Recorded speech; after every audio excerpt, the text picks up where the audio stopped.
नमस्कार दोस्तों। एक बार फिर से अमेरिका से एक झकझोर या फिर एक चौंकाने वाली खबर हम सबके सामने आई है, क्योंकि एक भारतीय छात्र के साथ में बदसलूकी का ये जो वीडियो है, इस वीडियो ने सबके दिल को अंदर से दहला दिया है। दिल हमारा अंदर से भभक चुका है, हमको झकझोर कर रख दिया है।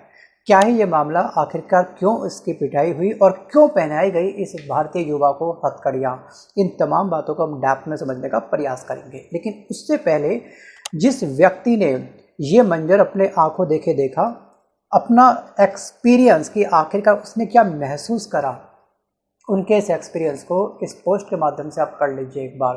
अगर मैं इसका हिंदी में ट्रांसलेट दोस्तों करूं तो इसमें साफ साफ ये लिखा है कि मैंने पिछली रात न्यूयॉर्क एयरपोर्ट पर एक युवा भारतीय छात्र को निर्वासित होते हुए देखा, उसको देश से उनके निकालते हुए देखा। हथकड़ियों में रोते हुए अपराधी की तरह व्यवहार किया गया वहाँ के सिक्योरिटी के द्वारा, और वो सपनों का पीछा करने आया था, ना कि कोई इस देश को नुकसान पहुँचाने के लिए, अमेरिका को नुकसान पहुँचाने के लिए। और एक एनआरआई के रूप में मैंने असहाय और दिल टूटा महसूस किया। सोचिए, ये एक मानवीय त्रासदी है। ये है इनका हिंदी में ट्रांसलेशन। सोचिए, अब मामला दोस्तों ये है कि अमेरिका के न्यूयॉर्क इंटरनेशनल एयरपोर्ट में एक भारतीय युवा था, उसको बिना किसी पुख्ता कारण के अचानक से रोक लिया गया। एक्स्ट्रा सिक्योरिटीज़ ने उसको क्या करा, चेकिंग के लिए रोक लिया। चलिए कोई बात नहीं, आपका राइट, आप रोकिएगा।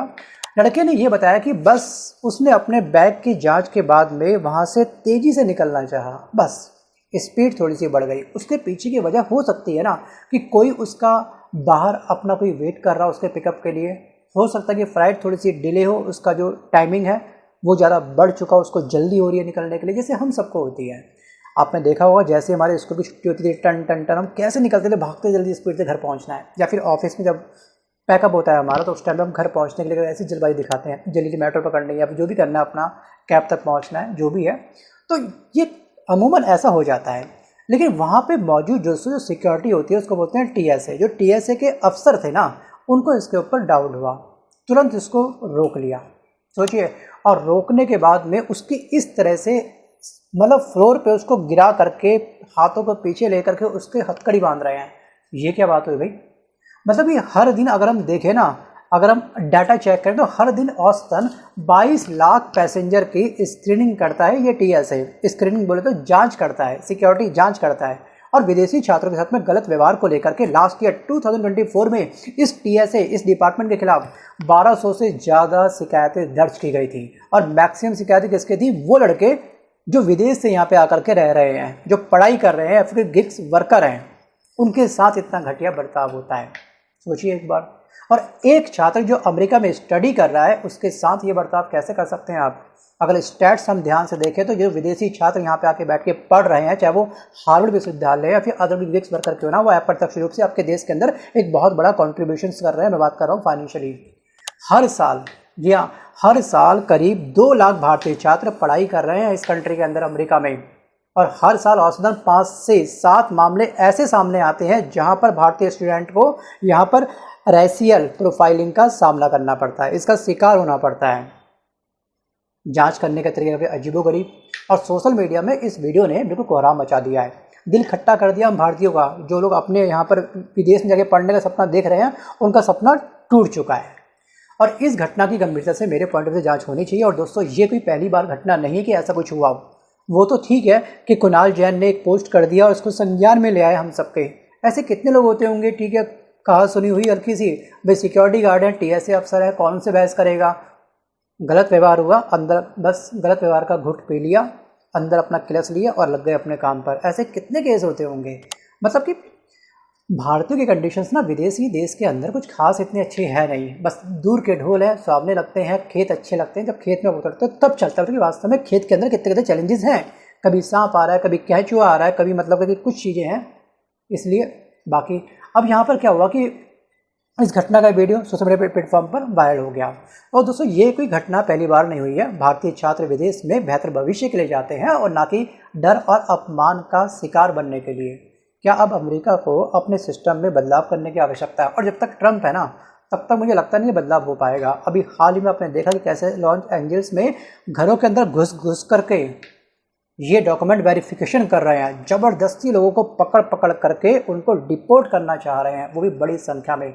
और लॉस एंजल्स इस समय आग में सुहा होने वाली कंडीशंस में आ चुका है, क्योंकि यहाँ पर बहुत बड़ी मात्रा में प्रोटेस्ट स्टार्ट हो चुका है इस सरकार के खिलाफ, डोनाल्ड ट्रंप की सरकार के खिलाफ। और दूसरी तरफ हार्वर्ड विश्वविद्यालय के बारे में उन्होंने क्या कहा था कि विदेशी छात्र अब यहाँ पे एडमिशन नहीं ले पाएंगे।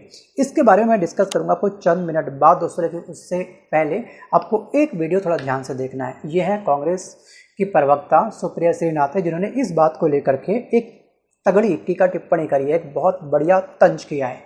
अगर आप इनकी बात से सहमत है तो वीडियो पे आप मुझे यस लिखिएगा, अगर आप इनकी बात से सहमत नहीं है तो नो में रिप्लाई करते हुए अपना रीज़न आप मुझे कमेंट करके डिटेल में जरूर बताइएगा। मैं आता हूं वापस टॉपिक की तरफ, लेकिन उससे पहले देखिए आप ये वीडियो। भारतीय मूल के स्टूडेंट्स के साथ ये हो रहा है, भारतीय मूल के स्टूडेंट्स का वीजा प्रोसेस नहीं हो रहा है, उनका बैकलॉग होता जा रहा है, उनके एडमिशंस रिजेक्ट हो रहे हैं, लगातार ये काम हो रहा है।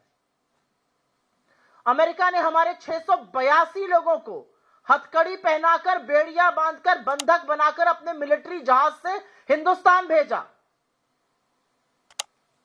जानवरों की तरह ये बर्ताव करने का ये कौन सा सलूक है, ये कौन सा तरीका है, और किसने आपको इजाजत दी है कि आप भारतीय मूल के लोगों के साथ ये करिए? Think about it. इनकी बातों पर एक बार आप लोग विचार जरूर करिएगा। एक तरफ पीएम मोदी और डोनाल्ड ट्रंप बिल्कुल घनिष्ठ मित्र हुआ करते थे। आज भी दोस्तों जब ये मिलते हैं तो इसी तरीके से मिलते हैं जैसे कि ये जय वीरू के दूसरे अवतार हों।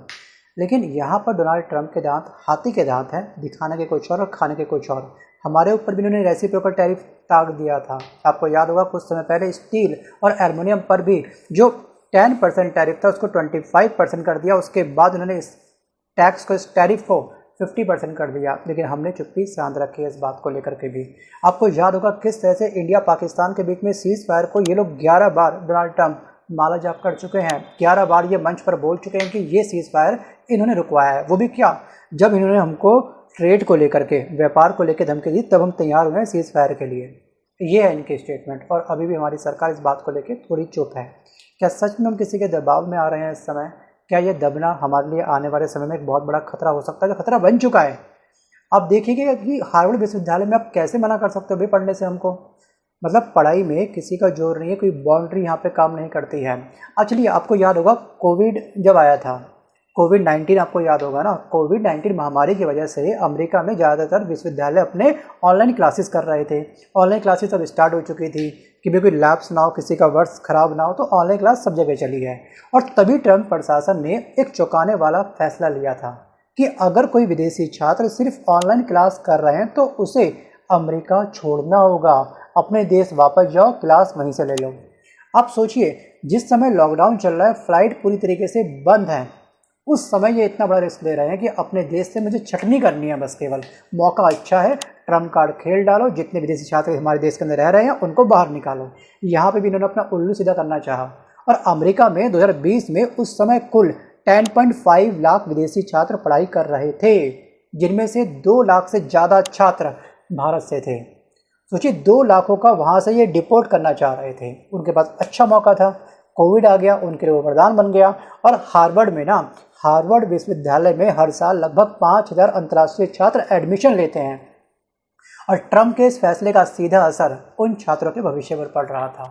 और इन्होंने क्या करा, F1 और M1 वीज़ा पर अमेरिका में ये लोग रह रहे थे, उसी पर इन्होंने क्या करा, अंकुश लगा दिया कुछ समय बाद। और उसके बाद क्या हो गया, हार्वर्ड विश्वविद्यालय ने इसी सरकार के खिलाफ में एक अपनी याचिका दायर कर दी कोर्ट के अंदर। मतलब कि वहाँ के कोर्ट को बोलते हैं फेडरल कोर्ट में याचिका दायर कर दी। और फाइनली जी दोस्तों, यहाँ पे क्या हुई, विश्वविद्यालय के छात्रों की हुई, और इनको फिर दोबारा से मुँह की खानी पड़ी डोनाल्ड ट्रंप को। ये हाल है। और अंत में 13 जुलाई 2020 को ट्रंप प्रशासन ने अपना फैसला वापस ले लिया।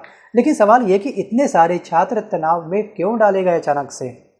क्यों बोला उन्होंने ऐसा? भी चाहते कि आखिरकार जो सपना वो उस समय पूरा ना कर पाए, वो शायद दूसरी बार सरकार बनने के बाद में जो ये डॉक्यूमेंट वेरिफिकेशन कर रहे हैं, या फिर जो इस समय इंटरनेशनल एयरपोर्ट पर जो यहाँ का जो TSA डिपार्टमेंट, जो सिक्योरिटी गार्ड है, वो जो एक्शन ले रहे हैं, क्या ये उन्हीं के सहयोगी हैं क्या?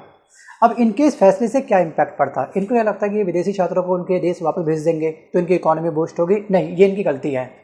ट्रंप की ये जो पॉलिसी अगर लागू हो जाती तो अकेले भारत के लगभग 2 लाख छात्रों को अमेरिका छोड़ना पड़ता। हार्वर्ड जैसे संस्थानों को सालाना कम से कम 500 मिलियन डॉलर से ज़्यादा की आर्थिक क्षति पहुंचती। और ये उसकी रिकवरी करते गए ट्रम्प जो बार बार अपने हार्वर्ड विश्वविद्यालय के भी इन्होंने हाल ही में फंडिंग रोक दी थी, अनुदान जो था इनकी तरफ से वो रोक दिया था। क्यों? क्योंकि इन्हें हार्वर्ड विश्वविद्यालय के अंदर कुछ नॉर्म्स को ये चेंज करना चाहते थे, कुछ पॉलिसी को चेंज करना चाहते थे। तो जो कॉलेज के डीन उन्होंने बोला कि अभी आवश्यकता है नहीं चाहिए, जिसकी जैसे चल रहा है चलने तो बढ़िया चल रहा है, हमको बेस्ट माइंड मिल रहे हैं और इनके माइंड का हम लोग अपने देश की अर्थव्यवस्था के विकास में लोग कर सकते हैं। लेकिन नहीं, इनको लग गई मिर्ची, हल्दी, नमक, धनिया। ट्रम्प को इन्होंने बोला कि नहीं भाई, आप मेरी बातों को कैसे मना कर सकते हो। इन्होंने तुरंत फंडिंग रोक दी थी। ये है इनका एटीट्यूड, ये है इनका ईगो काफ़ी चरम पर है। और रेसिप्रोकल टैरिफ के बाद में अमेरिका के अंदर जो महंगाई बढ़ी है, उसके बाद जो वहाँ की जनता इस सरकार के खिलाफ खड़ी हुई थी, इस सरकार को गिराने में बिल्कुल आतुर हो चुकी थी, तब भी इनकी आंखें नहीं खुली हैं और ना इनकी आज आंखें खुली कि आखिरकार कर क्या रहे हैं। मेक अमेरिका ग्रेट अगेन या फिर अमेरिका फर्स्ट की नीति जो लेके आ रहे हैं, ये कहीं ना कहीं अप्रत्यक्ष रूप से अपने देश की एक बहुत बड़ी लंका लगा रहे हैं। अगर देश की लंका लगेगी, ध्यान रखिएगा, उसकी ज्वाला सबसे पहले आपकी पद को, आपकी सीट को जलाने वाली है, आपकी कुर्सी को राख में तब्दील करने वाली है। तो गाइस, अमेरिका की अर्थव्यवस्था और संस्कृति का हिस्सा ये सब बच्चे बनने आते हैं। ये कोई आतंकवादी नहीं है, ये विदेशी छात्र हैं, सिर्फ आपके देश के अंदर पढ़ाई करने आते हैं। लेकिन जब राजनीति पढ़ाई पर हावी हो जाए तो नुकसान सबका होता है, देश का भी और उन बच्चों का भी। और जनता के साथ साथ में जो कैलिफोर्निया सरकार है ना, उसने भी डोनाल्ड ट्रंप की जो सरकार है उसके खिलाफ फेडरल कोर्ट में एक याचिका दायर कर दी है। क्यों? क्योंकि यहाँ पर लॉस एंजल्स में जो इस समय सड़क पर विरोध प्रदर्शन बड़े व्यापक स्तर पर पहुँच चुका है, उसको कुचलने के लिए इस ट्रंप सरकार ने 2700 सैनिक इस स्थान पर भेजे।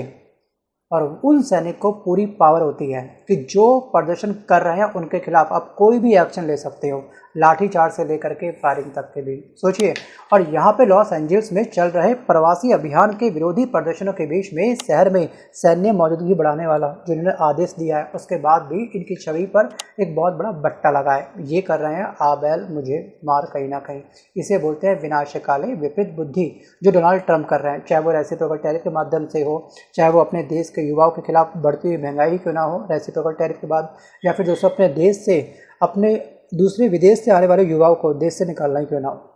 सोचो, मरीन कॉर्प के 700 और नेशनल गार्ड के 2000 एडिशनल जवान सोमवार यानी कि बीते कल के दिन शहर के लिए रवाना हो चुके थे और वहाँ पे इनकी तैनाती हो चुकी थी।